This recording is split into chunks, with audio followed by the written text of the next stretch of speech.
Vamos se ajeitando, sentando na bênção do Senhor Jesus. Abra a sua Bíblia comigo. Deixa a sua Bíblia aberta no Evangelho de Lucas também. Graças a Deus. Ô menina Lavínia, você está bem? Está crente?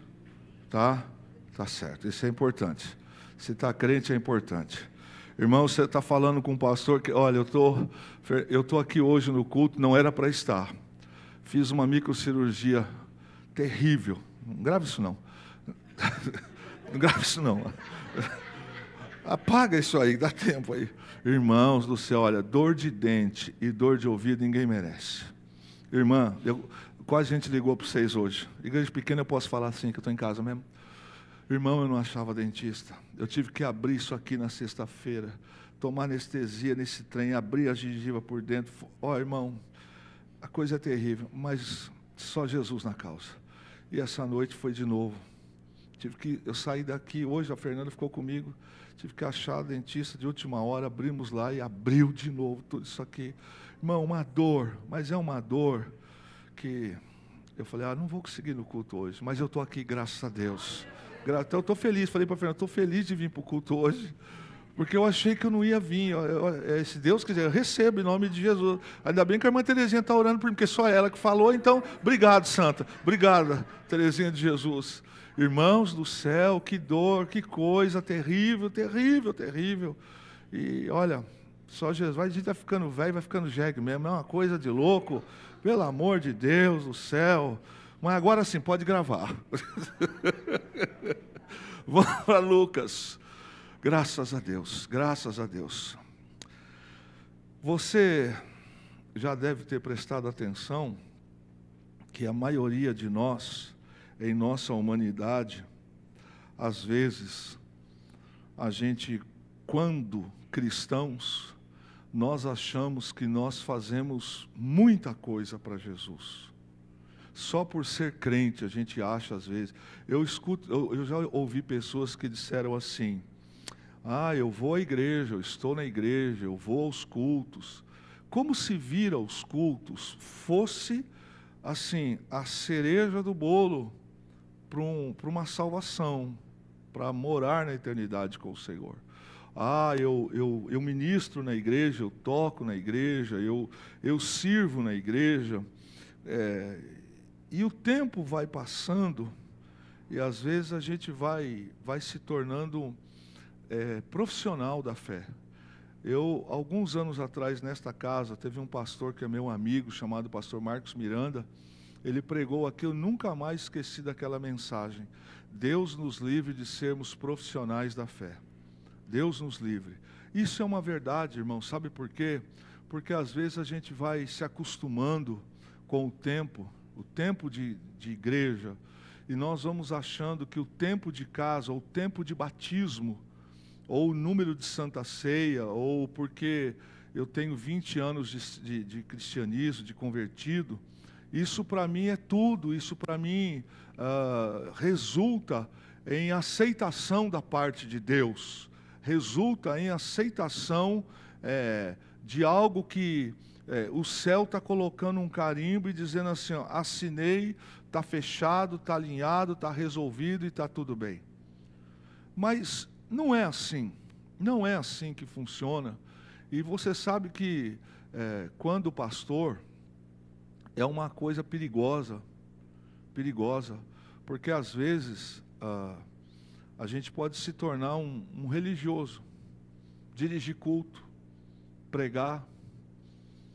Você pode fazer isso, você pode ter feito um seminário, e quem faz seminário não é pastor necessariamente, seminário abre campo para crescer no campo teológico, educação teológica, mas nem todo mundo que vai para o seminário tem chamado pastoral. Mas você pode saber pregar, você pode saber dirigir um coral, que coisa fantástica, dirigir um coral. Você pode ser um excelente diretor de um ministério, de uma área da igreja mesmo.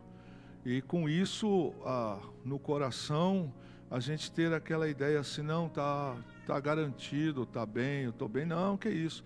Sou batizado, eu tenho 20 anos de conversão, eu nasci nesta igreja, eu sirvo em tal lugar.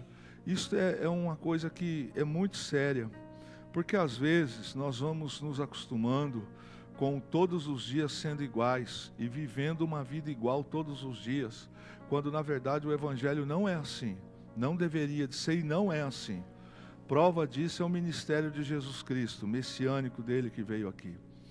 E é interessante a gente pensar nisso, porque nós estamos vivendo na contramão da educação do mundo, na contramão.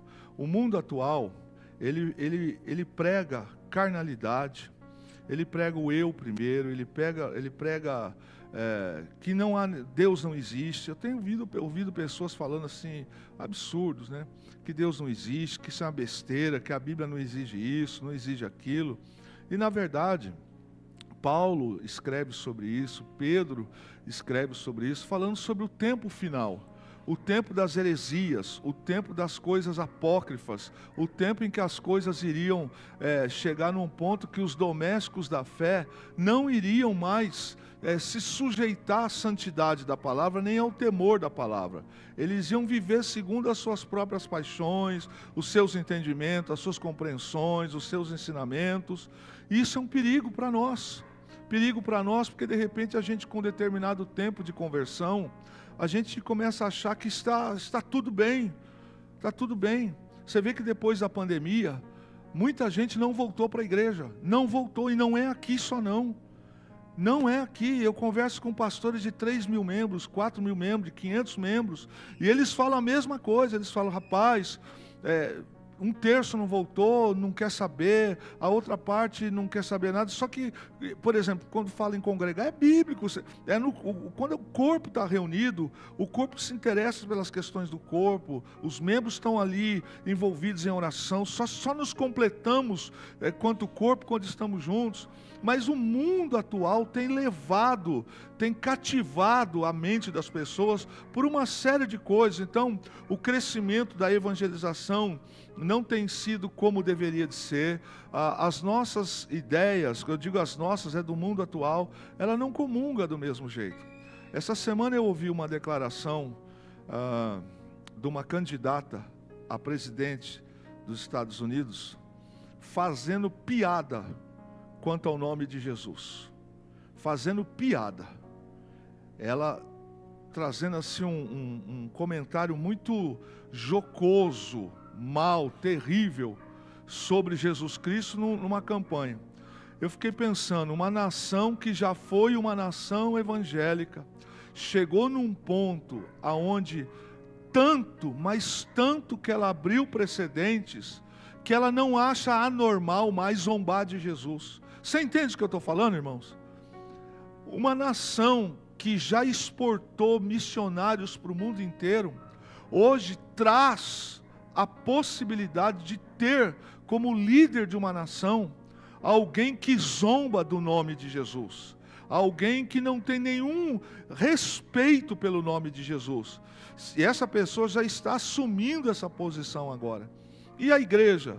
A igreja precisa se manter alinhada à palavra, aos princípios, porque a salvação é individual, irmão. A salvação, ela não é familiar. É óbvio e lógico que a gente ora pela nossa família, a gente ora por todos, mas cada um de nós vai dar conta da sua salvação. Cada um de nós. Não tem como a Fernanda dar conta da minha salvação e eu dar conta da salvação dela. Cada um de nós que moramos na mesma casa, que congregamos na mesma igreja, todos nós vamos ter que prestar contas diante de Deus daquilo que nós recebemos. Abra sua Bíblia, o Evangelho de Lucas, capítulo de número 15, deixa ele aberto aí. E é interessante porque você encontra no Evangelho de Lucas parábolas de Jesus como, assim, uma ênfase muito forte, né? Interessante é que Jesus não foi um filósofo ou um teólogo de uma maneira formal. Não foi, ele foi muito mais do que isso. Ele não foi um filósofo e não foi um teólogo que se levantou como alguém que se levanta no nosso campo terreno. Agora, os ensinamentos de Jesus, as palavras de Jesus, o que ele disse, os ensinos que Jesus trouxe, por si só, pelas palavras que Jesus trouxe, nenhum filósofo e nem teólogo consegue exaurir tudo o que Jesus quis dizer. O Espírito Santo, ele sempre se revela, principalmente quando eu estou falando de mensagem, de palavra, como Deus fala num texto aonde nós já lemos 400 vezes, aonde pregadores e pregadoras já leram e pregaram 1 milhão de vezes. Parábolas era uma das ferramentas que Jesus usava para trazer compreensão da população para aquilo que ele quis ensinar, aquilo que ele veio fazer. Então ele pegou fatos que eram fáceis das pessoas compreender e trouxe-as para uma aplicação chamada parábolas. Então você vai encontrar várias parábolas de Jesus com um objetivo, uma ideia de finalização, de trazer uma melhor compreensão sobre o que ele quis dizer.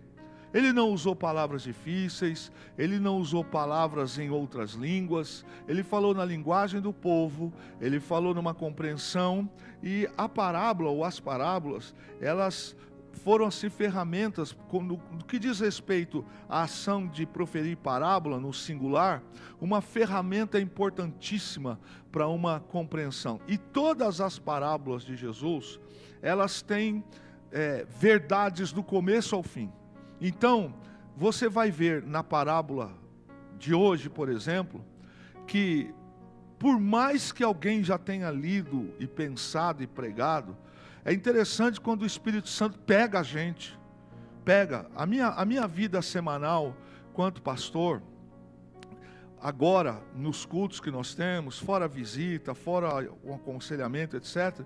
Mas os cultos, principalmente de ceia, culto da virada, culto de domingo, eu fico sempre orando, Senhor fala, Senhor fala. Então, de vez em quando, o Senhor me dá um tema de alguma coisa, eu vou confirmar, e aí, sabe, buscando o Senhor pela responsabilidade da gente ser alimentado. A gente não pode ficar só com a palavra de domingo à noite.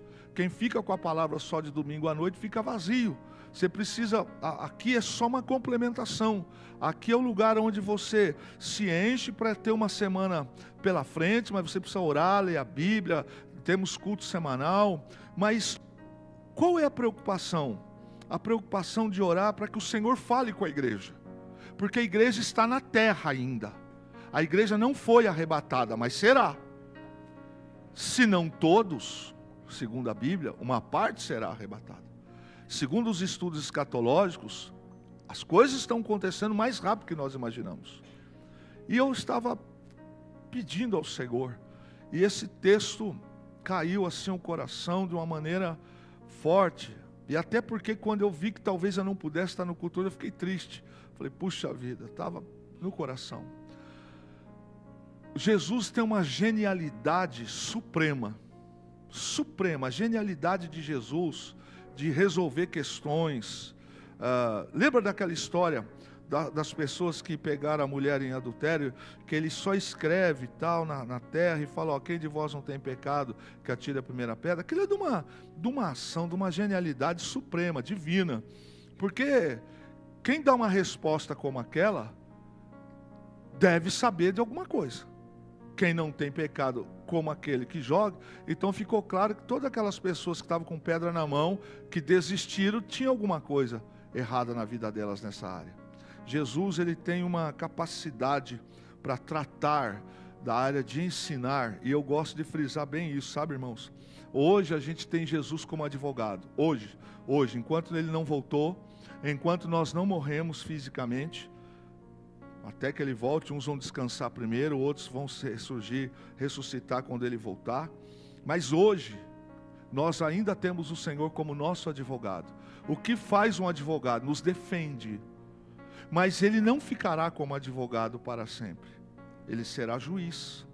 E aí ele vai pegar o processo, que foi a nossa vida, e vai julgar segundo o que consta lá. Lucas capítulo 15, verso 11, um texto tão conhecido. Diz assim no verso 11: continuou: certo homem tinha 2 filhos. O mais moço deles disse ao pai: dá-me a parte dos bens que me cabe. E ele lhes repartiu os haveres. Passados não muitos dias, o filho mais moço, ajuntando tudo o que era seu, partiu para uma terra distante e lá dissipou todos os seus bens, vivendo dissolutamente. Depois de ter consumido tudo, sobreveio àquele país uma grande fome, e ele começou a passar necessidade. Então ele foi e se agregou a um dos cidadãos daquela terra, e este o mandou para os seus campos a guardar porcos. Ali desejava ele fartar-se das alfarrobas que os porcos comiam, mas ninguém lhe dava nada. Grave bem, a mensagem ela começa a caminhar daqui para frente. Então, caindo em si, disse: quantos trabalhadores de meu pai têm pão com fartura, e eu aqui morro de fome. Levantar-me-ei e irei ter com meu pai, e lhe direi: pai, pequei contra o céu e diante de ti, já não sou digno de ser chamado teu filho, trata-me como um dos teus trabalhadores. E levantando-se, foi para seu pai.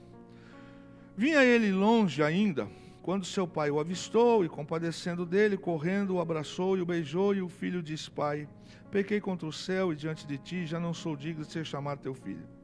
O pai, porém, disse aos seus servos: trazei depressa a melhor roupa, vestiu, ponde-lhe um anel no dedo e sandálias nos pés, trazei também e matai o novilho cevado. Comamos e regozijamo-nos, porque esse meu filho estava morto e reviveu, estava perdido e foi achado. E começaram a regozijar-se. Ora, o filho mais velho estivera no campo, e quando voltava, ao aproximar-se de casa, ouviu a música e as danças. Chamou um dos seus criados e perguntou-lhes: que era aquilo? E ele informou: veio teu irmão, e teu pai mandou matar o novilho cevado, porque o recuperou com saúde. Ele se indignou e não queria entrar. Saindo, porém, o pai procurava conciliá-lo. Grave isso aí, conciliá-lo. Mas ele respondeu a seu pai: há tantos anos que te sirvo, sem jamais transgredir uma ordem tua, e nunca me deste um cabrito sequer para alegrar-me com os meus amigos. Vindo, porém, esse teu filho, que desperdiçou os teus bens com meretrizes, tu mandaste matar para ele o novilho cevado. Então lhe respondeu o pai: meu filho, tu sempre estás comigo, tudo que é meu é teu. Entretanto, era preciso que nos regozijássemos e nos alegrássemos, porque esse teu irmão estava morto e reviveu, estava perdido e foi achado. Amém. Amém. A parábola, ela não é para o filho pródigo. Essa parábola não foi proferida por Jesus para falar do filho pródigo. Essa parábola tinha qual plateia? Fariseus e escribas. Quem era essa plateia? Religiosos, gente mais velha, que tinha um currículo de religião, de conhecimento, e que aplicava os costumes, aplicava o excesso do que eles lançaram sobre a prática como sinônimo de conversão. Então, para os escribas e para os fariseus, plateia de Jesus, não era possível chegar a ser salvo se não seguisse os ritos que eles estabeleceram, as regras que eles estabeleceram. Então eles olhavam para Jesus e encaravam Jesus como um impostor, como alguém sem valor, porque se as pessoas estavam se aproximando de Jesus, que ele dizia, e eles não criam que Jesus era o Filho de Deus, isso era ridículo, era impossível. Como se chegar a Deus sem que seguisse as regras que esses religiosos estabeleceram. Então, lembrando, o povo estava oprimido, o povo estava longe de Deus, o povo estava, isso é um fato. E os que eram religiosos, que tinham a capacidade de ministrar, de ensinar, de orientar, os que tinham as suas responsabilidades, não entendiam como se os mais simples pudessem ter acesso ao reino dos céus, se não passasse por aquilo que eles estabeleciam.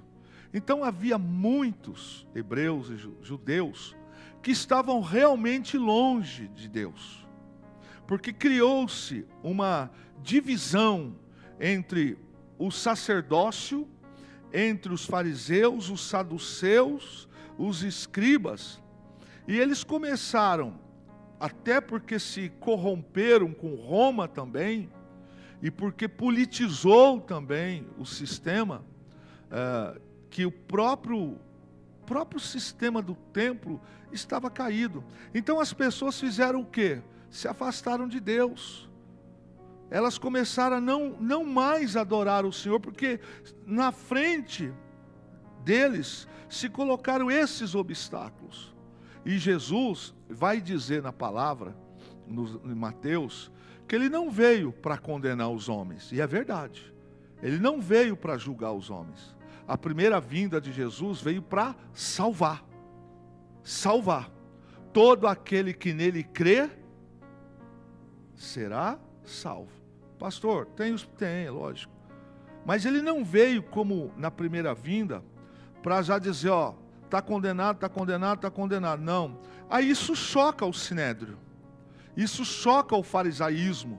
E isso choca os escribas. Porque quem está perdido na cabeça deles. Nós aqui é que somos a casta. Nós aqui é que somos quem realmente é filho de Deus. E aí a parábola de Jesus, que tem a plateia agora desses homens, ele fala para esses homens, os discípulos também estão ali, e ele traz esta parábola, este ensinamento, que vai de encontro com o momento que aqueles homens estão vivendo. Ele vai exatamente pontuar aqui a figura do filho pródigo. Sim, são aqueles que estão longe de Deus. São aqueles que também se afastaram da casa do Pai. São aqueles que, tendo conhecimento de Deus, não se voltaram para Deus ainda. Sim, isso é verdade. Também é. Mas o que esta parábola tem como ênfase são crentes velhos. São crentes velhos. São pessoas que lançam os seus pensamentos, o seu entendimento, e em cima disso diz, estou salvo. Estou garantido. Olha, daí daria uma discussão teológica que nunca vai terminar aqui na terra. Que uma vez salvo, salvo para sempre, ou seja, batizado uma vez, aí pode ficar como está. Aí nós não vamos entrar nesse campo que não leva a lugar nenhum. Quem é arminiano, quem é calvinista, isso aí não leva a lugar nenhum. Quem leva para o céu é Jesus Cristo. É Ele que leva para o céu. Mas sabe o que a gente percebe nesse começo do texto? Quando a gente vê a revolta do filho mais velho, que ele é o primogênito. O filho mais velho levava 2/3 da herança. E o filho mais novo tinha direito a 1/3 da herança. Mas no mundo árabe, no mundo da época também, não existia nenhuma possibilidade do pai ter que se desfazer do seu patrimônio para dar para filho enquanto ele estava vivo. E a herança não era para ser desperdiçada. Na tradição e no entendimento da inteligência hebraica e também do mundo árabe, quem recebe herança não é para gastar, é para fazê-la multiplicar, é para fazer caminhar para a vida, é para abençoar outros também. Aí a gente encontra um filho, o mais novo, que pega um terço que o pai lhe deu, porque o pai quis, na parábola de Jesus, e sai da casa do pai e vai viver fora. Primeiro que o texto já deixa claro na parábola, isso aqui, ó irmão, dá uma mensagem, que ele, depois que ele pega a herança, passado alguns dias, ele pega tudo e vai embora. Ou seja, é tudo de caso pensado. Na parábola, a decisão de questionar o pai e pedir a herança, já estava claro, ele não vai ficar na casa. Ele está fazendo esse tipo de posição para ir embora. E ele vai. Ele pega a herança, sai da casa do pai e vai viver no mundão. Vai viver gastando com as prostitutas, com os alcoólatras, até acabar tudo. Até acabar tudo. Aí o texto diz que ele se arrepende, você percebe, aí ele volta para casa. Mas, ainda olhando para o filho mais velho, fica claro nas declarações do filho mais velho, algumas verdades que a gente talvez não tenha pensado. Porque quando o filho mais velho, e eu não estou esgotando ele ainda, ele diz assim, o Senhor pegou e mandou matar o bezerro cevado, e deu para esse teu filho, não é irmão dele mais, é para esse teu filho. E eu que estou aqui todo esse tempo, o Senhor nunca me deu nada, tal. O que a gente olha primeiro? É a mente do filho mais velho, como é que ela está? Olha, a mente dele. Algumas pessoas, elas gostam da riqueza e da casa do pai, mas não gostam do pai.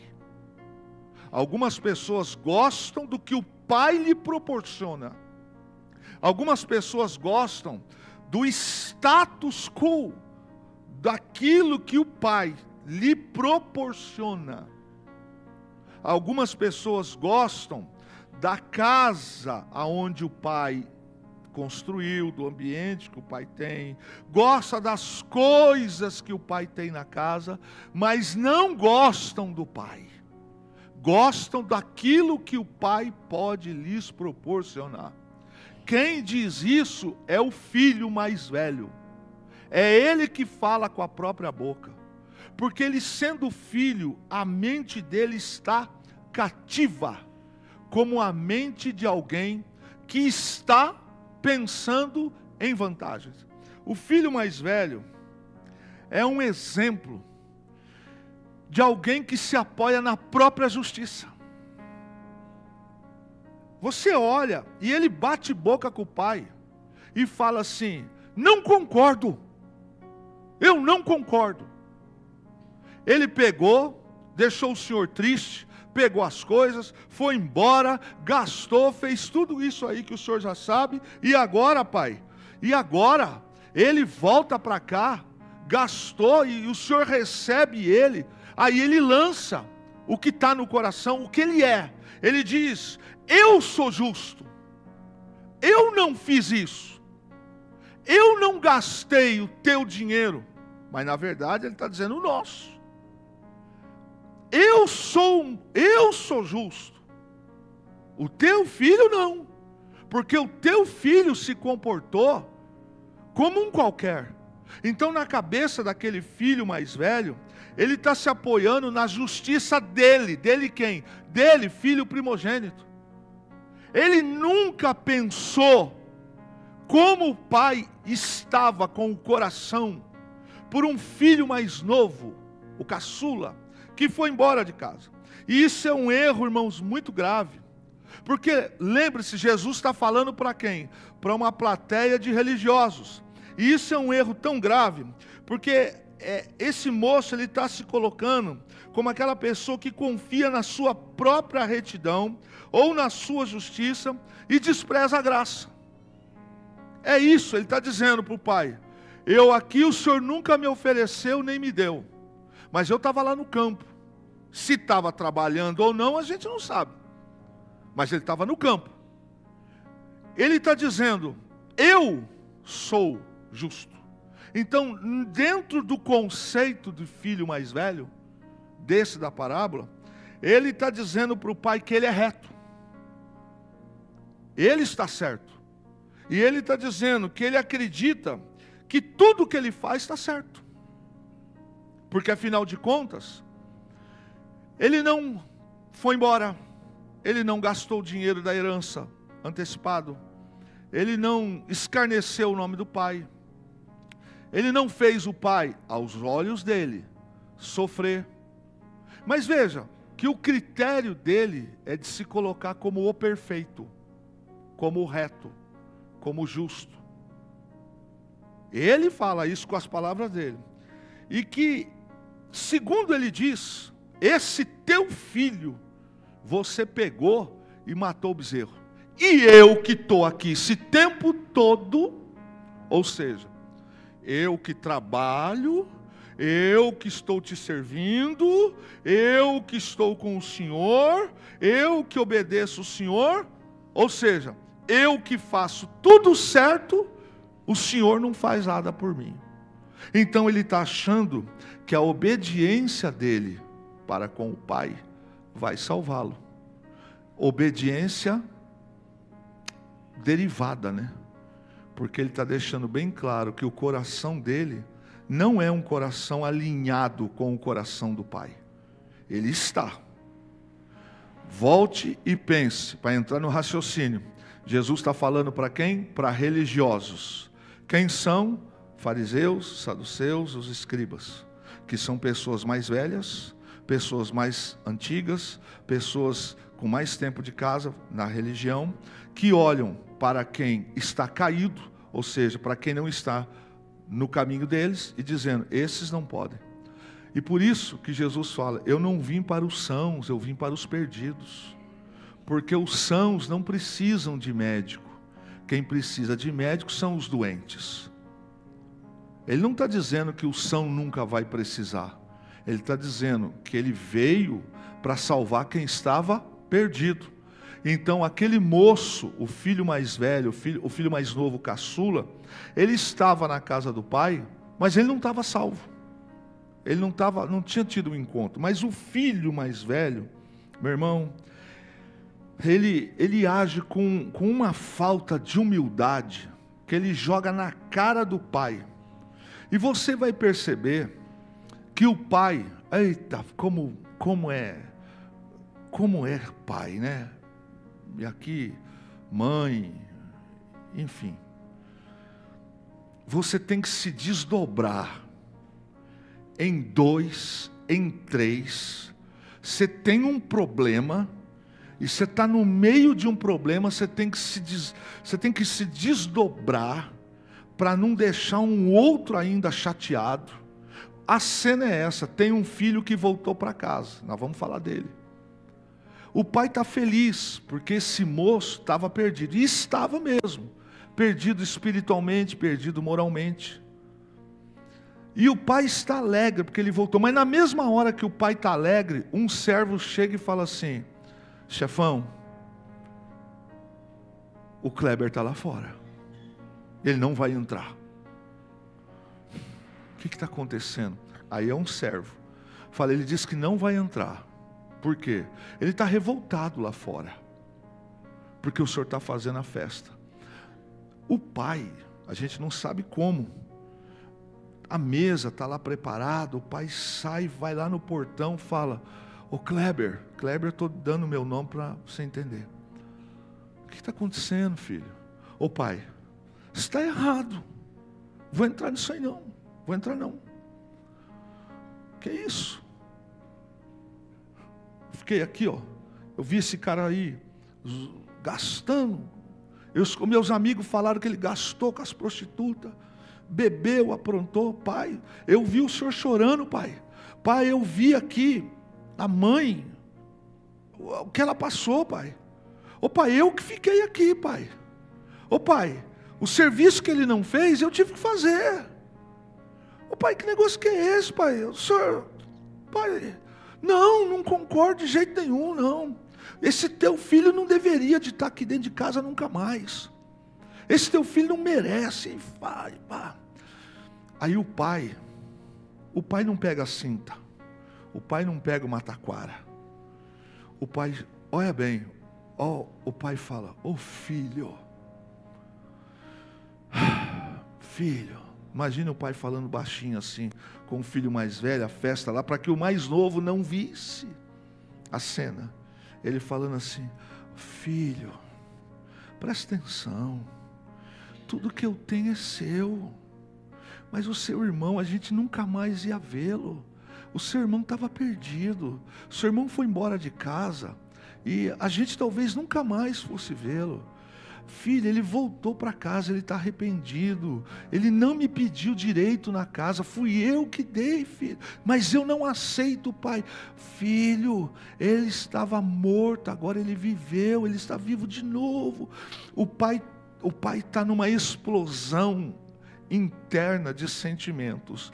Por um lado, feliz porque um filho voltou, e pelo outro, morrendo de medo de perder o mais velho. Meu Jesus, eu ganhei um de volta e vou perder outro. Aí o pai está todo assim, querendo que o filho mais novo fique, e que o filho mais velho entre para celebrar.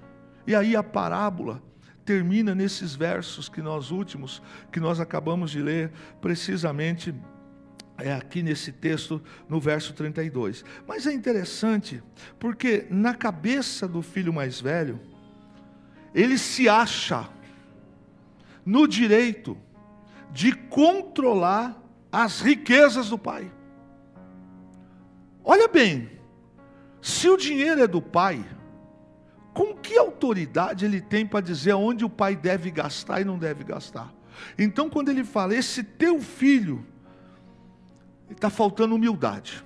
Segundo, ele quer controlar aquilo que o pai tem, e ele não concorda com as decisões que o pai toma. Ele não concordou com a herança que o pai deu, não concordou com o filho, o irmão dele mais novo que voltou, se coloca numa condição de santarrão, de perfeito, e as declarações dele é como se as garras fossem saindo pela voz dele, através daquilo que ele vai colocando para fora. Salomão fala que assim como o espelho das águas reflete o rosto de um homem, assim suas condutas também refletem quem ele é por dentro. Quando ele vai agindo com aquelas palavras, ele vai dizendo o que tem dentro dele. Ele vai dizendo: eu sou justo, eu sou perfeito, eu trabalho, eu faço. O interessante é que o profeta Isaías escreve no capítulo 64, no verso 6 assim: estamos todos impuros por causa do nosso pecado. Quando mostramos nossos atos de justiça, não passam de trapos imundos. Como as folhas das árvores, murchamos e caímos, e nossos pecados nos levam embora como o vento. O que o profeta Isaías está dizendo? Que quando nós nos colocamos como puros, como perfeitos, diante de Deus, nós ainda estamos como trapos imundos. Não existe o melhor que eu faça que Deus falar: agora arrebentou, agora você vai sentar-se aqui, não vai ter mais trindade agora nós vamos colocar a quarta pessoa, não vai. A Bíblia diz que Deus olhou do céu e não viu um justo sequer. Ele teve que enviar o seu Filho, Jesus Cristo, para morrer pelos nossos pecados. O Senhor Jesus teve que vir a este mundo.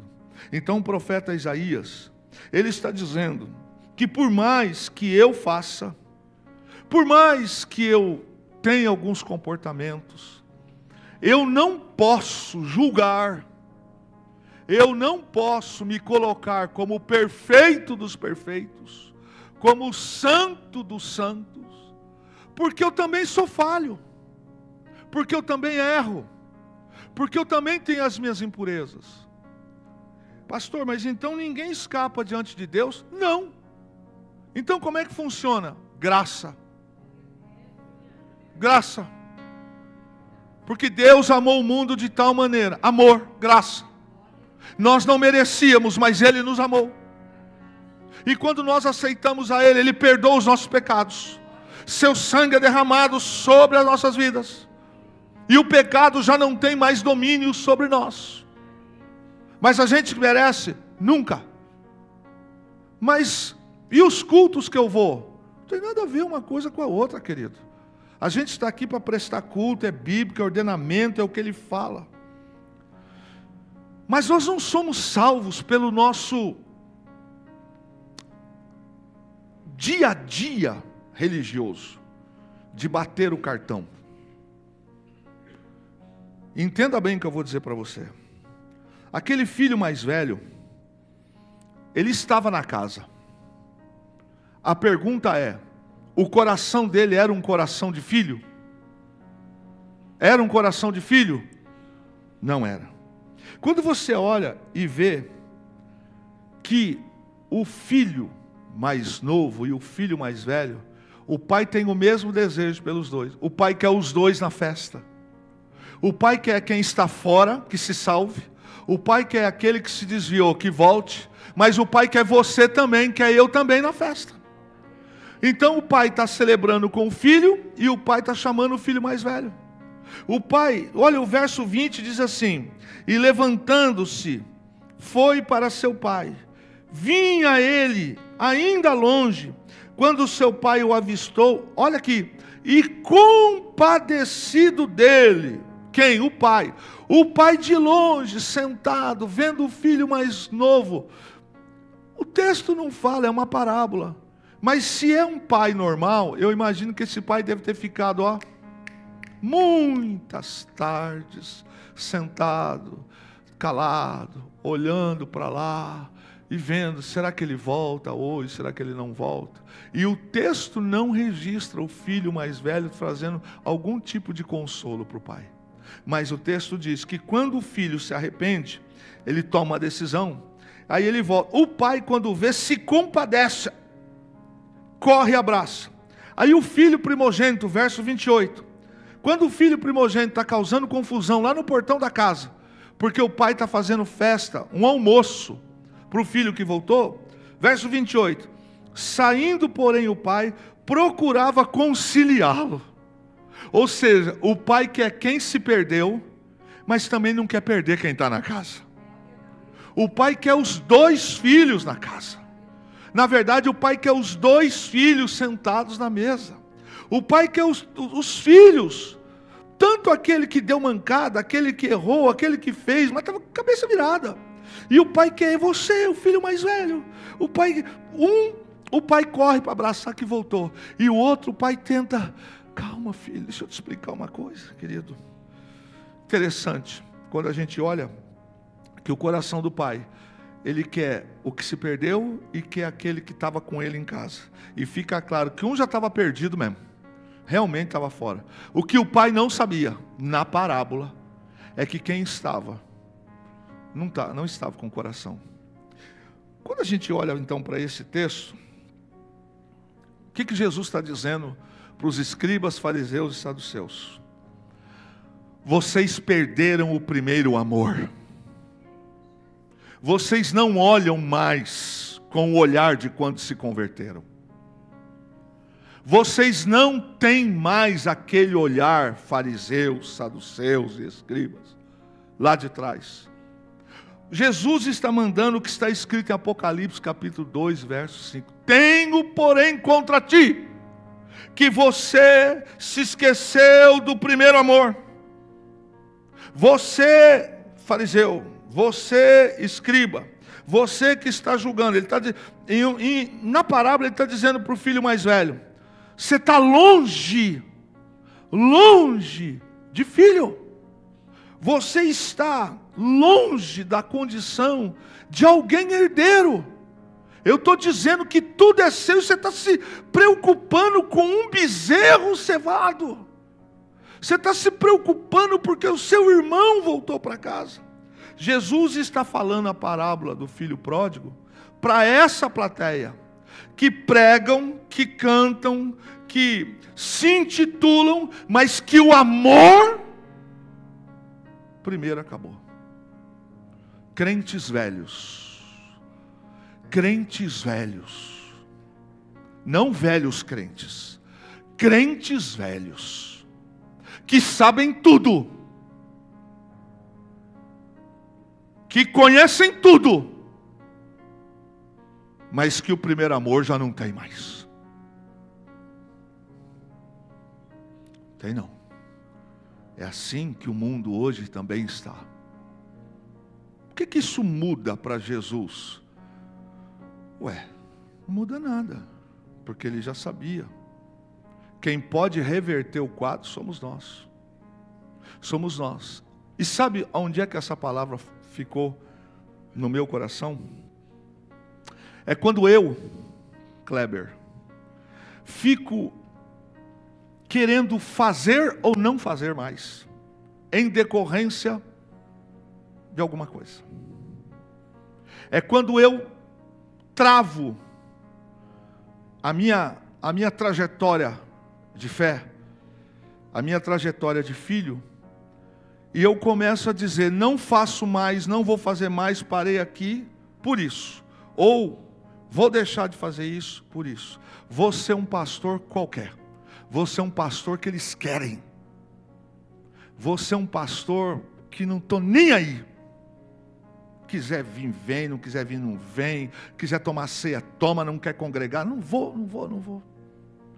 Esse é o poder de ser crente velho. É quando o primeiro amor não faz mais presente na vida. Ora, quando eu li esse texto, eu fiquei lembrando quando eu fui ordenado ao ministério pastoral. Como eu tremia, como alguns sonhos estavam ardiam em meu coração, tanta coisa.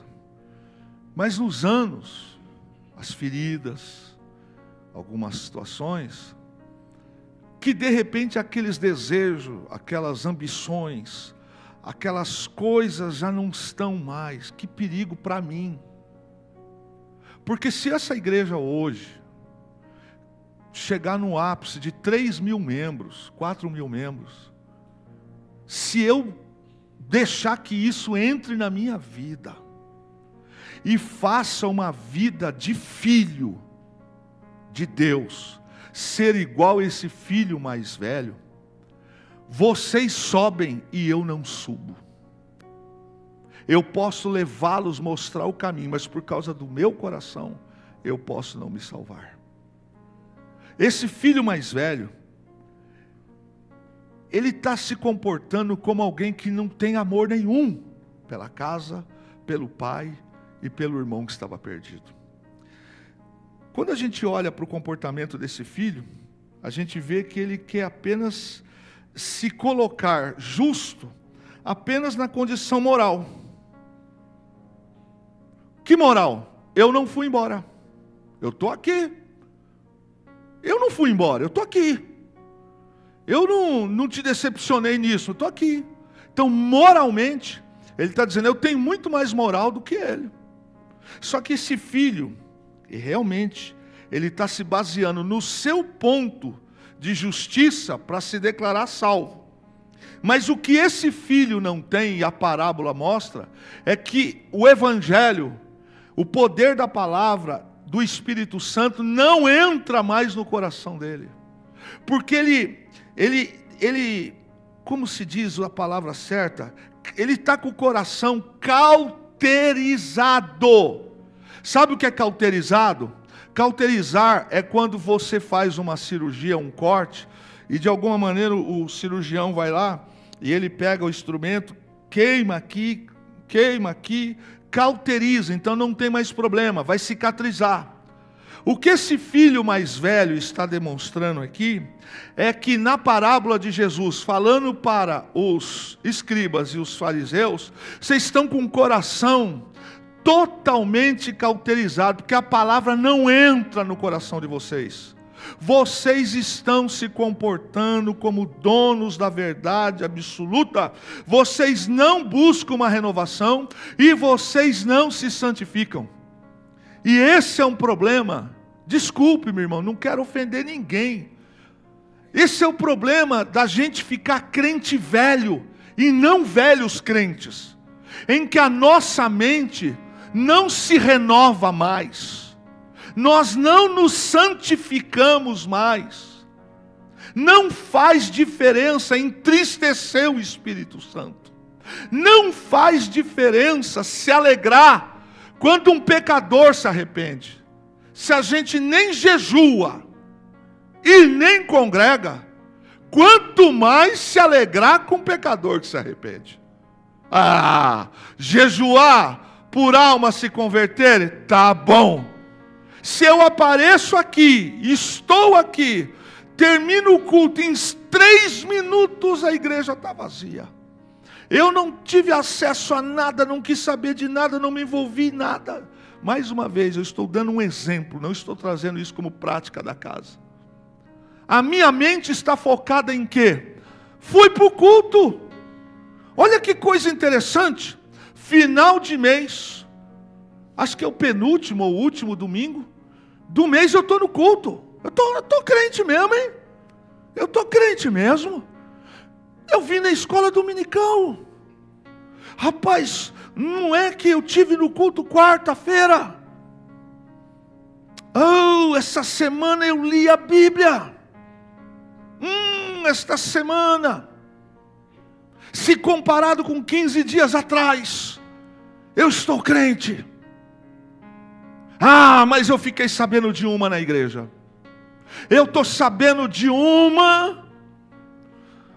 Eu estou sabendo que o pastor está fazendo vistas grossas por aquela moça, por aquele moço. Mas eu não aceito isso. Não, eu estou... Querido, quando a gente se torna crente velho, a nossa mente não renova.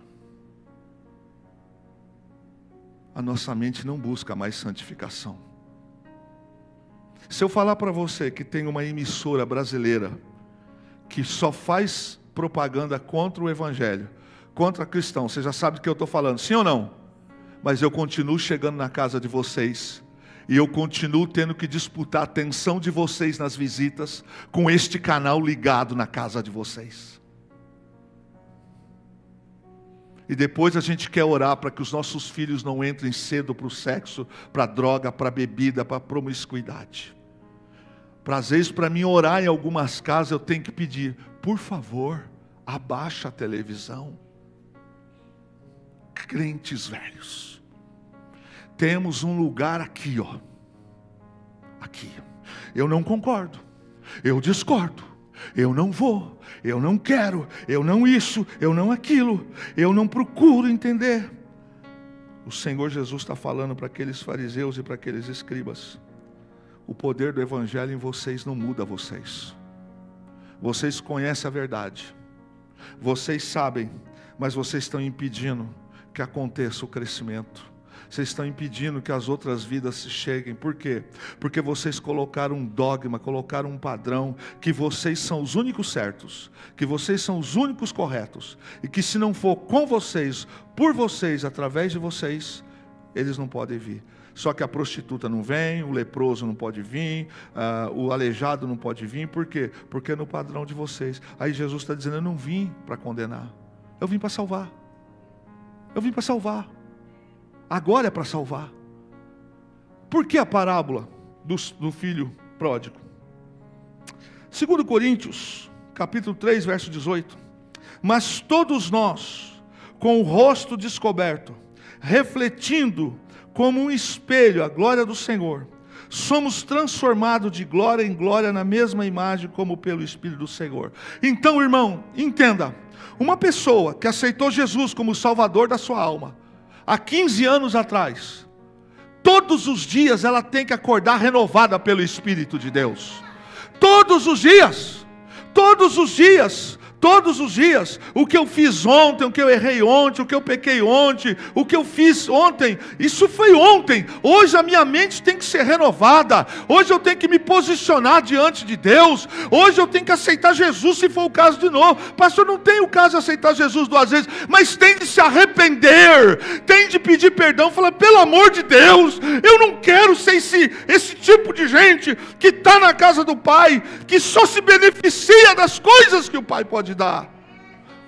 Porque a mensagem vai chegar agora.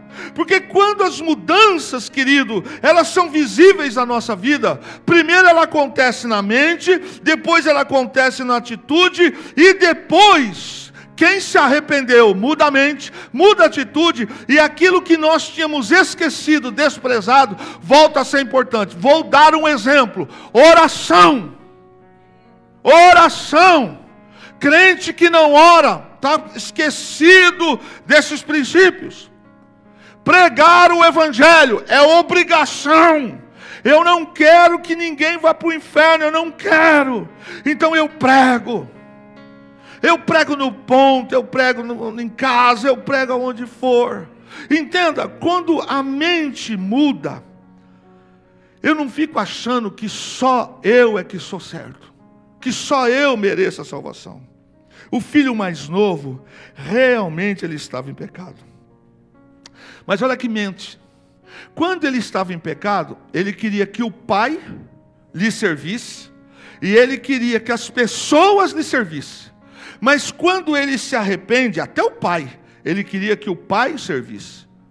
Quando ele se arrepende, o texto diz que ele agora não quer mais aquele status que ele tinha antes, que ele abriu mão, mas ele agora quer ser servo e quer servir a todos. Percebe que ele estava dentro e foi embora, mas já estava perdido. Mas aquele que está aqui dentro da casa do pai, na parábola, ele não quer servir a todos. Ele não está preocupado. Ele está preocupado se o padrão dele é a regra. Verso 29. Aqui, o verso 29 mostra um perigo que eu luto, que é o reino de Deus versus os meus interesses próprios. Diz assim: há tantos anos que eu te sirvo, sem jamais transgredir uma ordem tua, e nunca me deste um cabrito sequer para alegrar-me com os meus amigos. Do que esse filho mais novo se destaca do filho mais velho?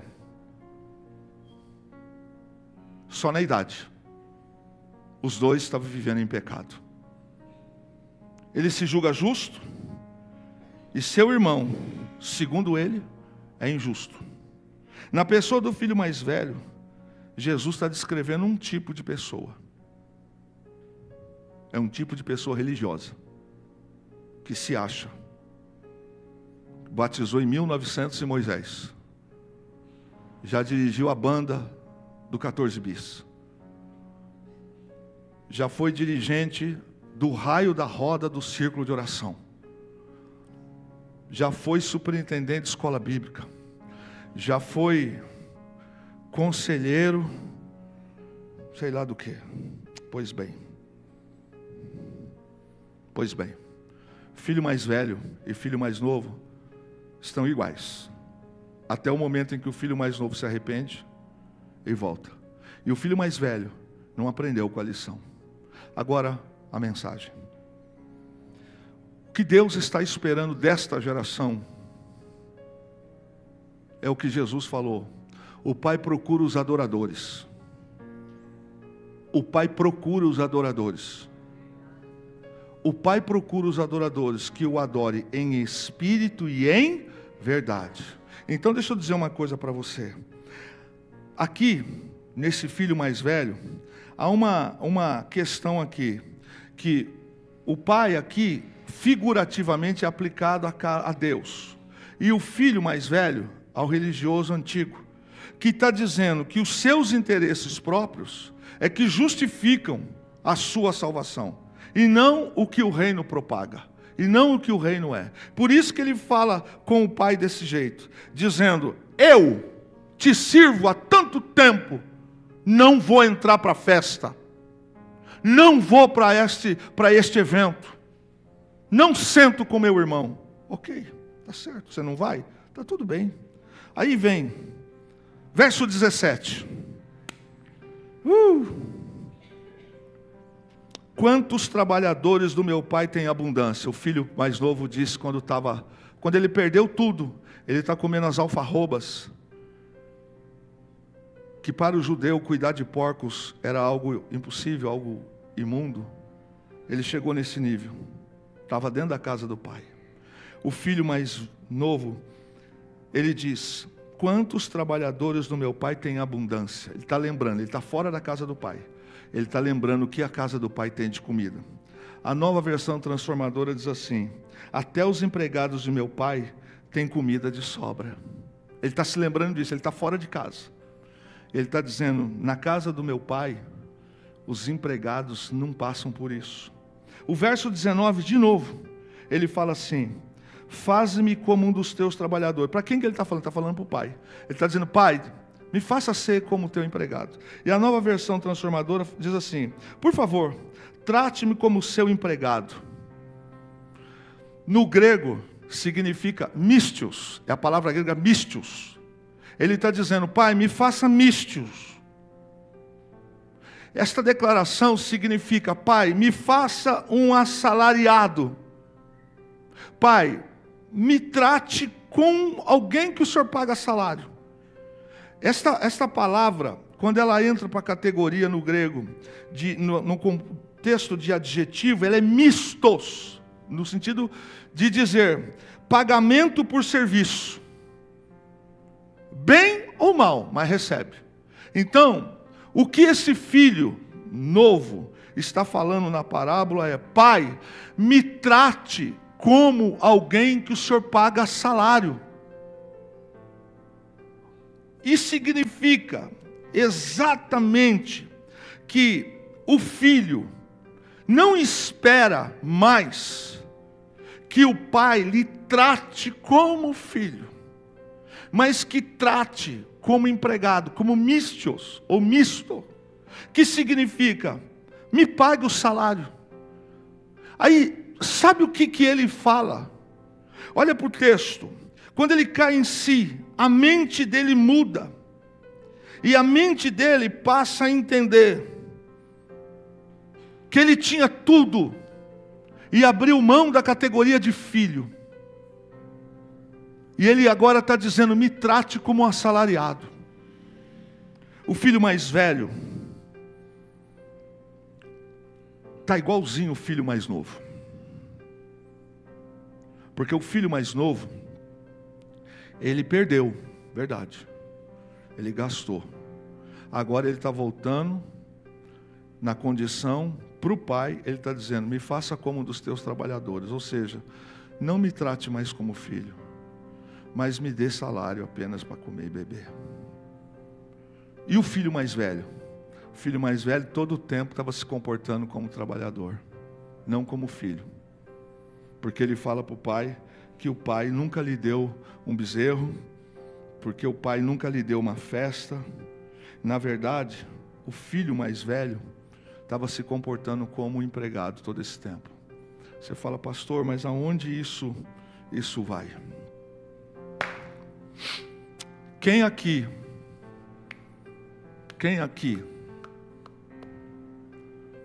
estamos falando para crente essa noite, né? Quem aqui vai ter um sol para nascer para você amanhã? Quem aqui tem uma cama para dormir hoje? Tem comida sobre a mesa? Quem aqui tem emprego? Quem aqui tem seu carro? Está podendo viver, pagando suas contas? Quem pode fazer isso por si só? Quem pode? Levanta a mão para mim. Quem é que pode fazer isso por si só? Quem aqui que, por mais que se ache sábio, e talvez seja, aos seus olhos, aos olhos do mundo, pode amanhã dizer assim: eu posso fazer um rio brotar aqui em casa agora? Deixa eu dizer uma coisa para você, irmão.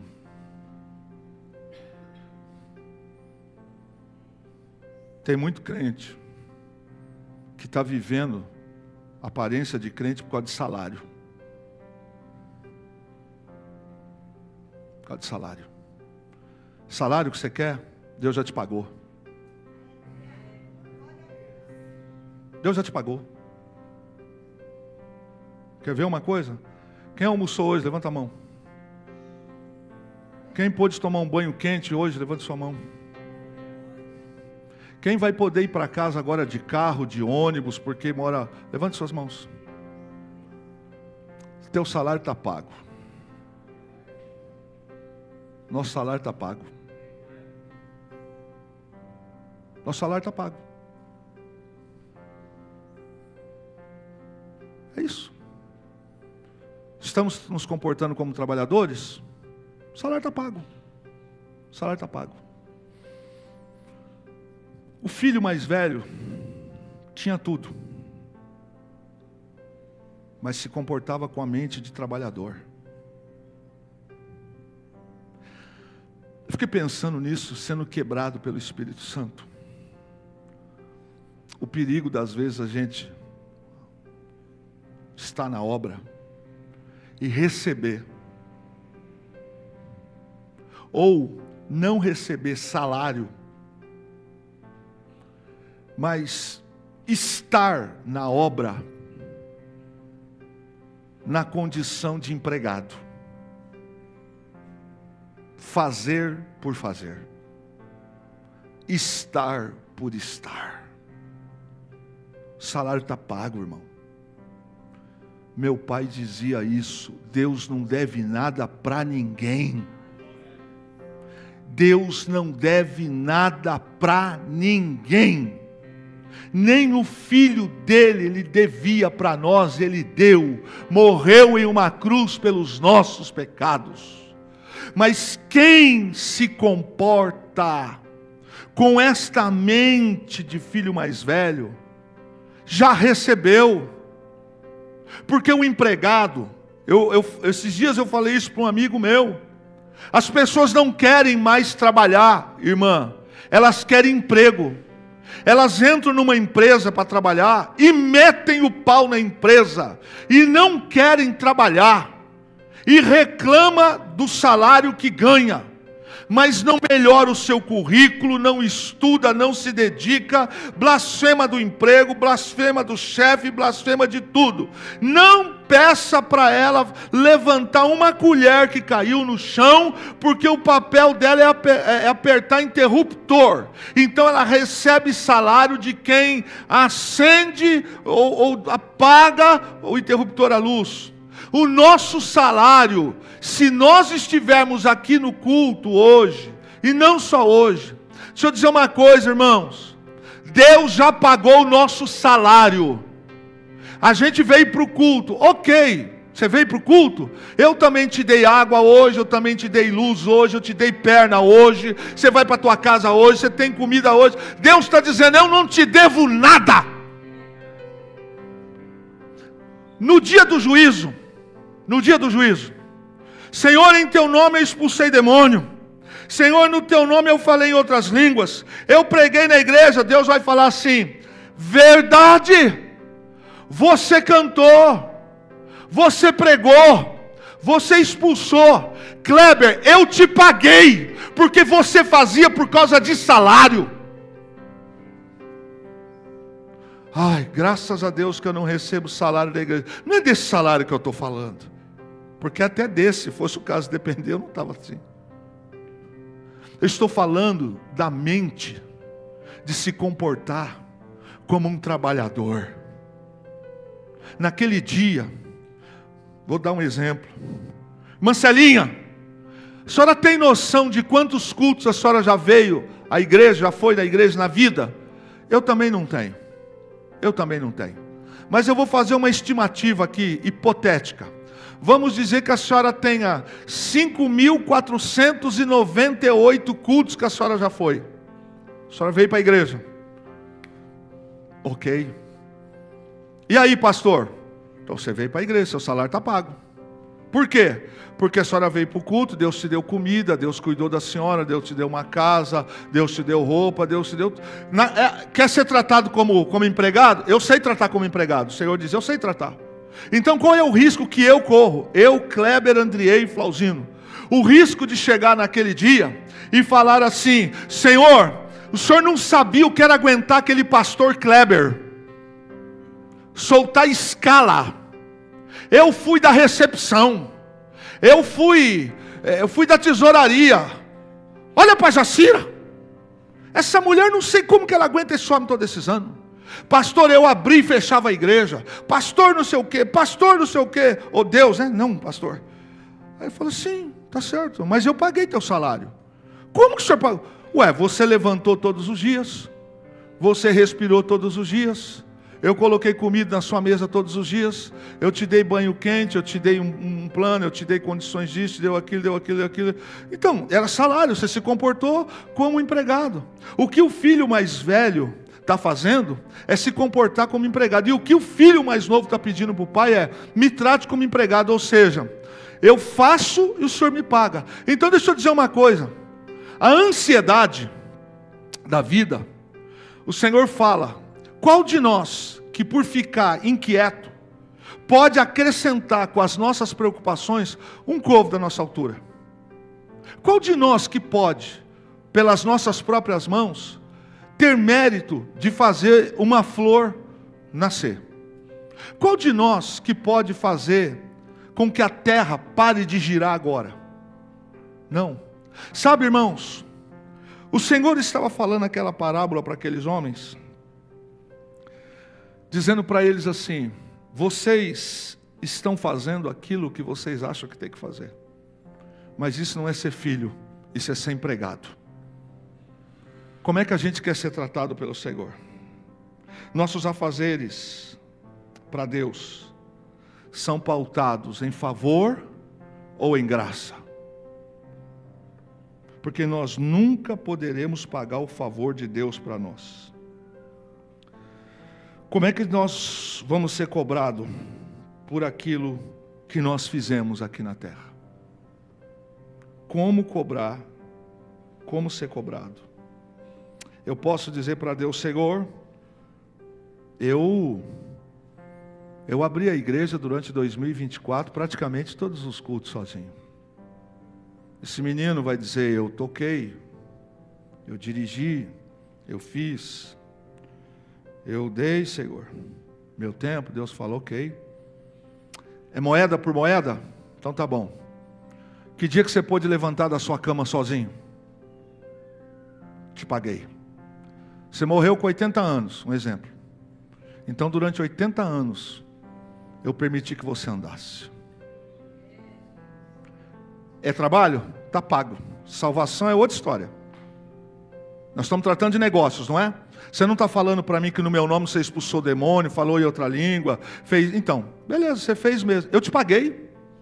Eu te paguei. Eu coloquei comida na tua mesa. Eu não deixei você passar necessidade. Eu dei até um carro para você.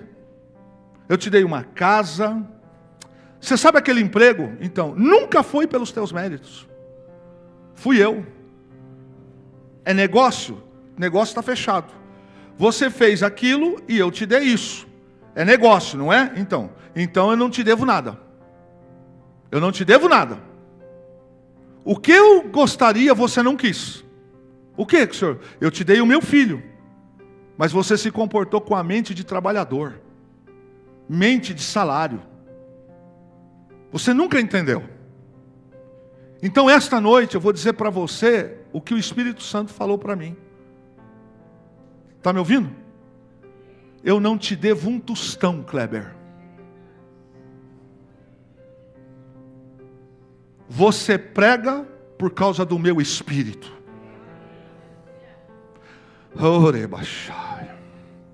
Tem dia que você nem quer pregar. Tem dia que você não está nem afim. Mas eu te uso. Kleber, você se lembra aquele dia que o carro capotou? Lembra? Então, aquele dia era para você ter morrido. Eu te livrei, te paguei. Kleber, sabe aquele dia que você foi fazer o cateterismo? Sim, senhor, lembro. Aquele dia não era para você ter voltado. O anjo da morte estava do seu lado. Eu repreendi. Eu tá pago, Kleber. Eu paguei você. Era para você ter morrido muito mais cedo. Kleber, você lembra aquele dia, 1991, 92, que você estava passando na Vila Nair, lá embaixo, quando você parou com o carro na curva, um cara apontou a arma e disparou 2 tiros que passou aqui do seu lado. Então, aquele dia era para você morrer. Eu paguei. Eu não te devo nada.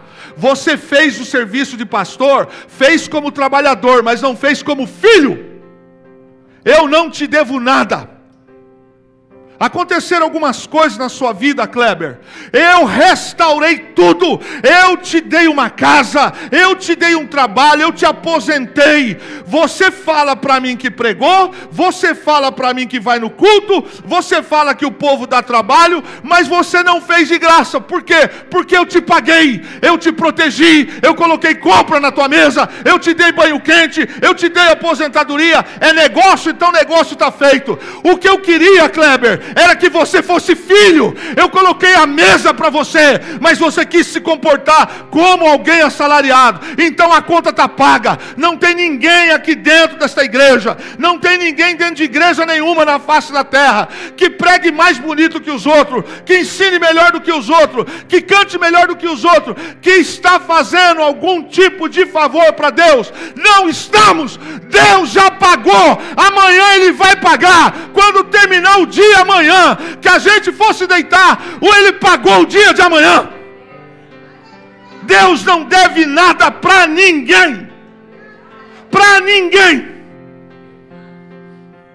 Ele está dizendo para aqueles fariseus: vocês estão julgando. Deixa eu dizer, ele contou a parábola.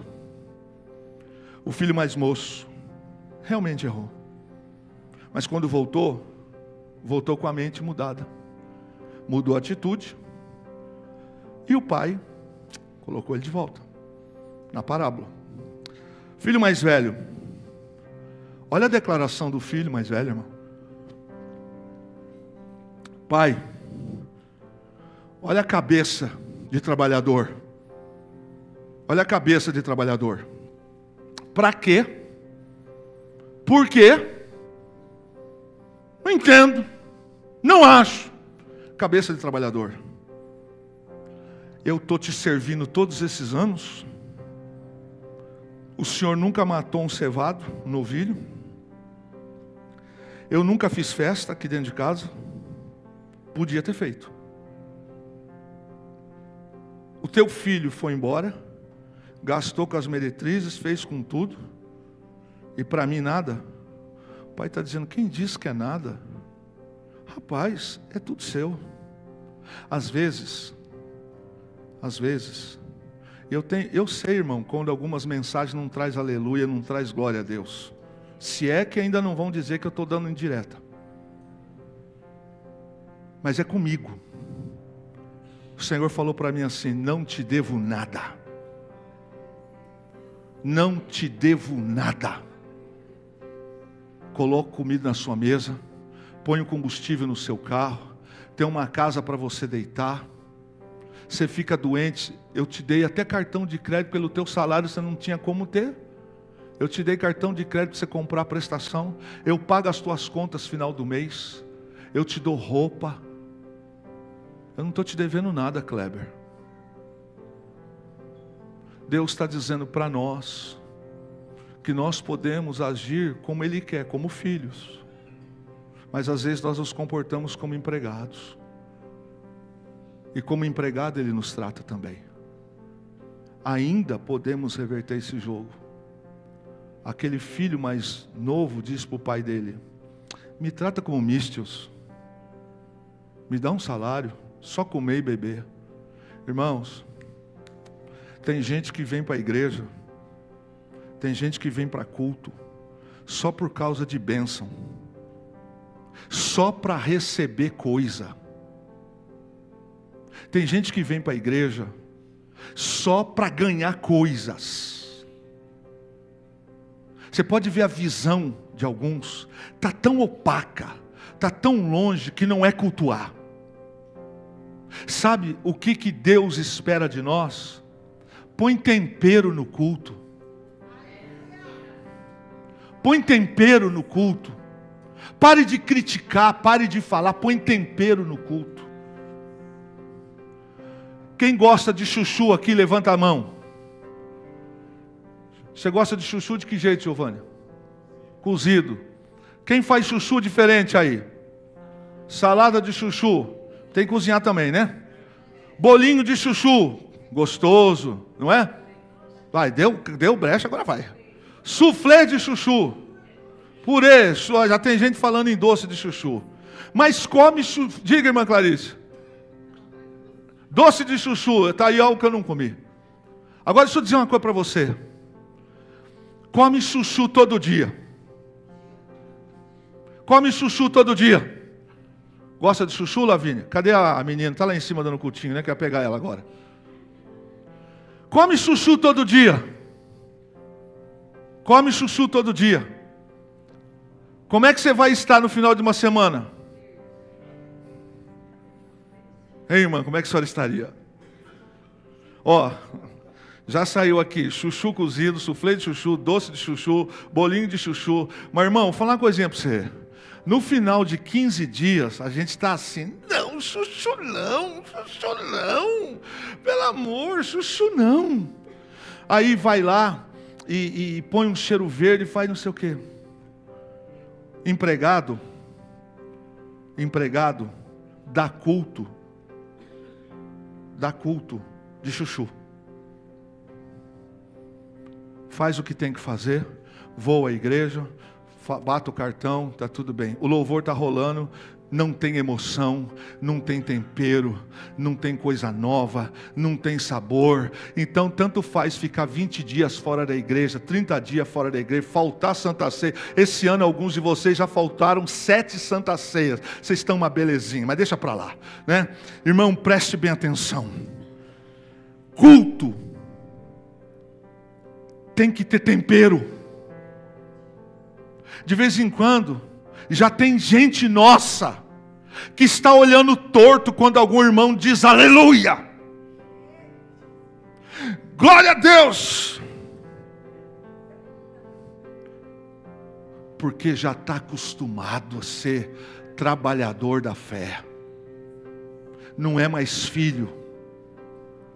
Sabe quando um soldado americano vai para a guerra?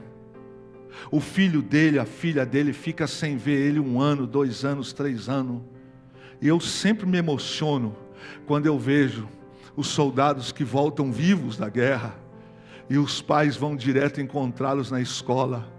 Quando a filha e o filho encontram, alguns gritam, choram, entram em êxtase, porque eles estão reencontrando o pai. É um abraço, é um beijo.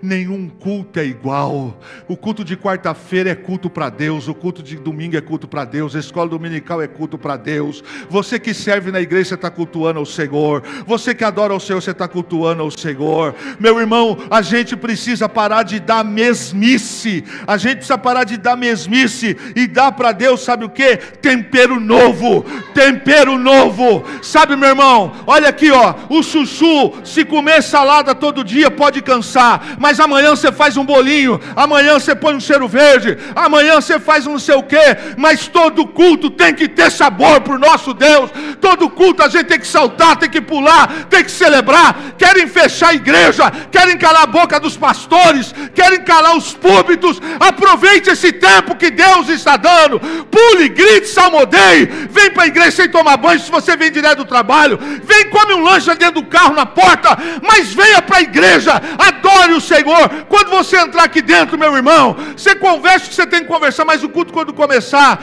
meu irmão, você está na casa do Pai, o Senhor já pagou o teu salário, Ele já pagou o teu salário. Que salário, pastor? Você levantou, você respirou, você escovou o dente. Irmão, hoje de manhã, eu não conseguia fazer isso aqui, eu vinha no carro, falei para Fernando, não estou aguentando mais, eu saí caçando um dentista, um doido que eu achei, falou, é 500 pau, eu falei, de onde eu vou tirar 500 reais hoje? Não tem nem como pagar, e Deus abriu a porta, o salário de hoje Deus pagou, o que você comeu, o que você vestiu, o que você está fazendo aqui, está pago. Então a gente não pode se comportar como trabalhador. Aquele filho mais novo disse assim, na casa do meu pai, os empregados têm comida. Então eu vou voltar para lá, porque lá tem salário do dia. Deixa eu dizer uma coisa para você, eu vou tirar o paletó para você. Deixa eu dizer uma coisa para você, uma coisa seríssima para você. Deus, sem que a gente mereça, Ele já pagou o dia de hoje. Ele já pagou. Ele já deu para nós hoje o que a gente não merecia. Antes que você saia daqui com lorota na cabeça, porque tem um monte de... cada dia passa mais não afim. O Espírito Santo falou assim: está reclamando do quê? Não estou reclamando. Entre eu e o Espírito Santo, eu te pago.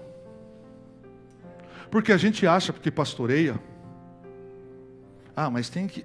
Você está pago. Você podia andar? Não. Era para você ter perdido a vista, você está enxergando? O filho mais novo disse assim: eu vou voltar para a casa do pai, porque os empregados da casa do meu pai têm comida diariamente na mesa. Então, os empregados trabalham, salário está pago. Sim ou não? Ele tinha filiação, abriu mão. O mais velho está recebendo salário. A gente está se contentando com o que Deus faz só hoje. Irmão, Deus está querendo renovar a gente. Deus está querendo mudar a mentalidade da gente, irmão. Não é questão de salário, não, porque isso Ele já pagou. Deus está dizendo: você é filho. O empregado, ele não faz o melhor, via de regra. O filho, ele faz o melhor. Qual filho que faz qualquer coisa para o seu pai e para sua mãe? Qual filho que faz? Porque aqueles moços, fariseus e escribas, eles estavam acostumados a dar um culto mesmo. Você pode não lembrar de nada desse culto, mas lembre-se de uma coisa: põe tempero no seu culto. Pare de ficar escutando. Põe tempero no teu culto.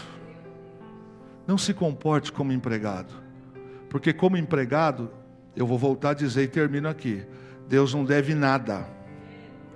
Tem gente aqui que Deus tirou da cocaína, tirou da maconha. Tem gente aqui que Deus tirou da prostituição, tirou do adultério. Tem gente que Deus tirou da corrupção, tirou da vida suja. Tem gente que Deus livrou da morte, tirou o câncer, deu tanta coisa. Está pago. Está pago, está pago. Deus não deve nada para nós. O que a gente pode fazer é se comportar como filho, colocar tempero no culto, colocar tempero na adoração. Quando a gente acha que vem à igreja, está fazendo favor, estou me comportando como trabalhador. Você foi no culto, beleza. Aí está lá anotado, lá no livro de Daniel, um memorial diante de nós. Dia 28, 27 de outubro, eu fui no culto. Deus falou: você foi no culto, mas... menininho bonito, mas eu te dei janta, eu te dei almoço, então não te devo nada, eu paguei. O pai disse para o filho mais velho: tudo é teu. Pare de se comportar como trabalhador. Pare de viver só pelo dia. Tem gente, irmãos, não estou dizendo que está aqui não, viu? É que ele só vem para a igreja. Esse evangelho é assim, ó: eu vou, Deus vai mudar a tua vida, Deus vai mudar a tua história, Deus vai abrir teu caminho. Então é isso. Então é isso. A gente vem para a igreja para passar em concurso, para casar, para comprar casa. É isso que é o evangelho? Não, o evangelho não é isso. O evangelho é receber a adoção de filho. Filho, filho, filho. Porque o salário ele paga até para o ímpio. Quer ver uma coisa? A chuva que caiu em alguns lugares hoje, caiu na casa do ímpio e caiu na casa do salvo. O sol que possivelmente nascerá amanhã, nascerá para o ímpio e nascerá também para o cristão. Então Deus não fica devendo nada para ninguém. Cabe a gente mudar o tempero. E o Senhor Jesus termina dizendo para aqueles homens, para aquele filho: teu irmão estava perdido, se encontrou.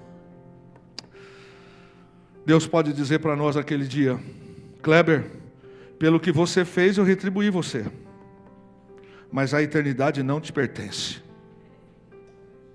Irmão, eu escrevi isso aqui. Deus pode falar isso para mim. Eu te paguei todos os segundos que você viveu na face da terra. Mas entrar na minha glória não é para você.